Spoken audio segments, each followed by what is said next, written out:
Morning everybody. So today we are going to be doing compound angles, which forms part of trigonometry.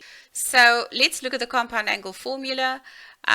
If we have cos in brackets a minus b, that expands into cos of a, cos of b, plus sine of a times sine of b. What do you notice here? You notice that the sign here is opposite to that sign.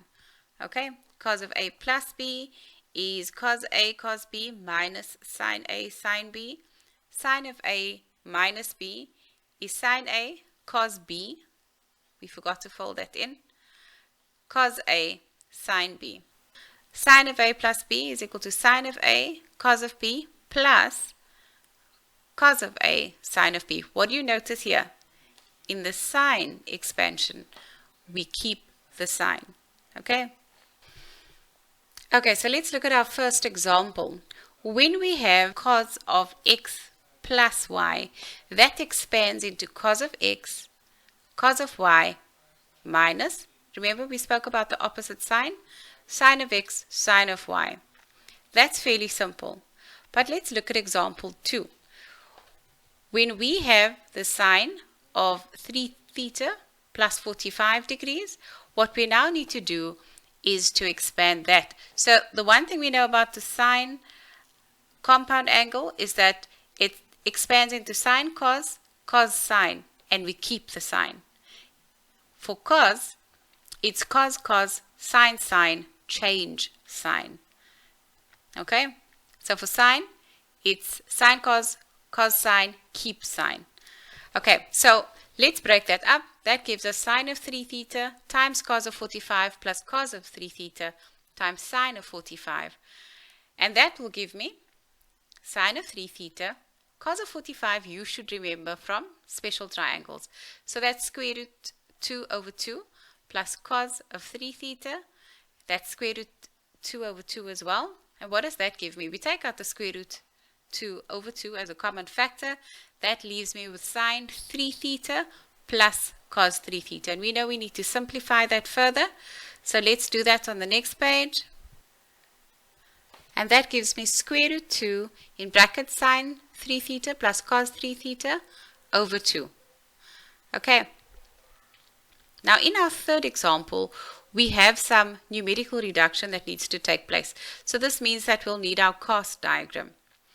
So let's look at cos of 320 times the cos of 20 degrees plus sine of 140 degrees times sine of 200 degrees. First tell me, which rule will this be? This will be our cos rule. So that's the compound angle formula for cos. Okay. So 320 is the same thing as 360 minus 40 degrees. You're going to ask yourself which quadrant is cos 360 minus in all stations to Cape Town. So let's look at this. Cos of 360 minus 40 degrees, which quadrant? That's in the fourth quadrant. So in the fourth quadrant, cos is positive. And if cos is positive, that will simplify to cos of 40 degrees. Cos of 20 degrees, that is an acute angle. So let's not change that. That one we'll leave as it is. Sine of 180 minus 40, that will give me 140. Which quadrant? Second quadrant. And in the second quadrant, sine is positive. Okay? And then sine of 200. Where are we now? Sine of 200 will give me 180 plus 20 degrees. So it's sine of 180 plus 20 degrees. In which quadrant? In the third quadrant. And in the third quadrant, sine is negative. So what does that simplify to? It simplifies to negative sine 20 degrees. Okay? So let's take it one step further. That gives me cos of 40, cos of 20. That would give me negative sine 40 times sine of 20. Simplify further. That gives me the cos of 40 degrees plus 20 degrees. And that gives me the cos of 60 degrees. And the cos of 60 degrees, according to your special triangles, is a half. Now the one thing I want you guys to note is that we can use our compound angle formula to either expand or to simplify. You saw that in the previous example. So if I say to you cos of 3 theta, cos of 2 theta plus sine of 3 theta, sine of 2 theta, we can also use that to simplify. And we can say cos of 3 theta minus 2 theta, which will give me cos of theta. Okay, are you guys okay with that? So now let's go on to the double angle formula. The double angle formula for sine 2a, it expands into 2 sine a times cos a, and then cos of 2a has 3 expansions: cos squared a minus sine squared a, 1 minus 2 sine squared a, and 2 cos squared a minus 1.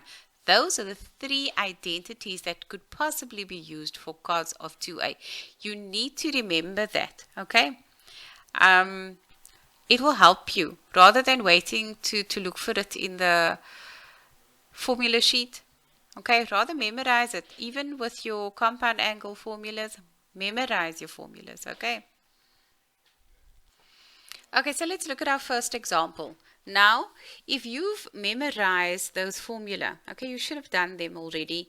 Maybe not today, but if you've covered them already, you should have memorized it. We can use it to expand and we can use it to simplify. So if we look at sine of 4a, that is the same thing as the sine of 2 times 2a. And you know that cos of 2a gives us 2 sine a cos a.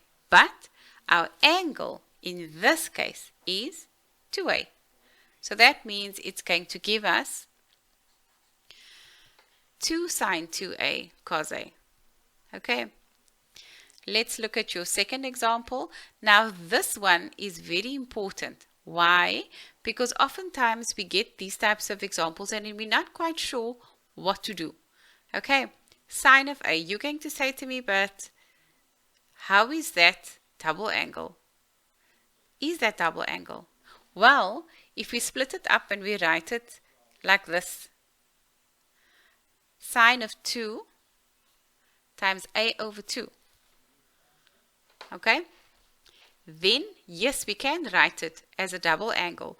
That will give us 2 sine a over 2 times cos a over 2.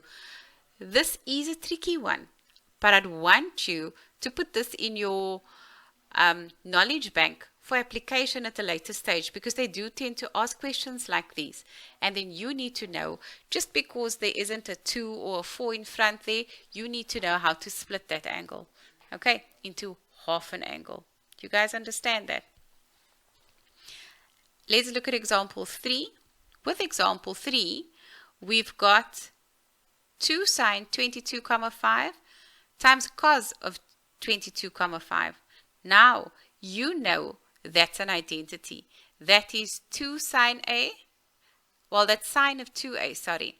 And sine of 2a expands into 2 sine a cos a. So, if I have 2 sine 22, 5 cos 22, 5, it's the same thing as sine of 2 times 22, 5. Do you guys see that? And 2 times 22, 5 is 45. 45 is a special angle, and that simplifies into square root 2 over 2. Okay? You guys okay with that? So let's look at example 4. Here we've got 1 minus 2 cos squared times 22, 5 again. Okay, now you know that the identity is 2 cos squared theta minus 1. So what we need to do is manipulate this expression into identity form. So what are we going to do? We've got that negative 2 cos squared 22, 5. We want to write it in that format. So we're going to take the 1 to the back, take out the negative in front. And there we've got the negative outside the bracket, 2 cos squared 22, 5, sorry. So it's minus 2 cos squared 22, 5 minus 1. Okay, what does that simplify to? And that will give me negative cos 2 times 22, 5, which is negative cos of 45 degrees.